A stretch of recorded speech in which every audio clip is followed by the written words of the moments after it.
আর ওটা ওরকম করলে হবে। এই তো ক্লেগুলো তো শুকিয়ে গেছে, দেখ দেখ খটখটে। মেয়েকে চান করিয়ে দিয়েছি। এখানে যে মর্নিং, তো এখন 12টা বাজে প্রায়, আর এখন থেকেই ব্লগটা শুরু করছি। তো আজকে শরীরটা ঠিক নেই বলে মা রান্না করেছে। আজকে হচ্ছে শিঙি আর মাগুর মাছের গেঁড়ি দিয়ে ঝোল হচ্ছে এই গরমের জন্য, যেটা খুব উপকারী।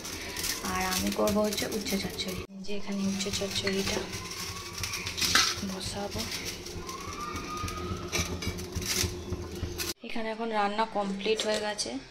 এই যে এখানে উচ্ছে পেঁয়াজ বেগুন দিয়ে ভাজা, আর এই হচ্ছে ঝোল। এখানে মেয়েটার প্লেন ঝোল। ভাতও হয়ে গেছে। কালকে একটু বেশি করেই ভাত ছিল বলে আজকে গরম করে রেখে দিয়েছি।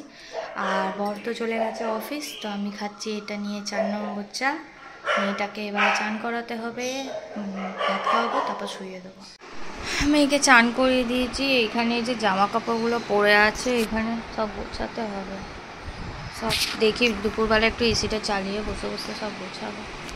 ও দেখছে গান, কি করছে ভগবান জানে। কি করছিস ওটা?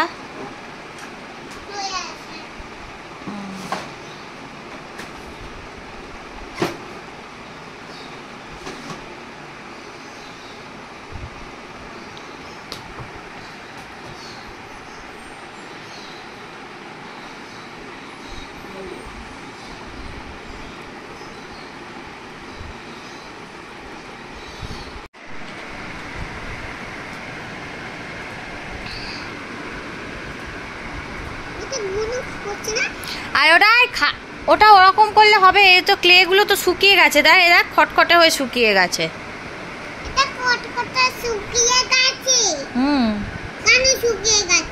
ওই জন্য তো বললাম যে সবগুলো একসাথে খুলবি না। তুই তো শুনলি না আমার কথা।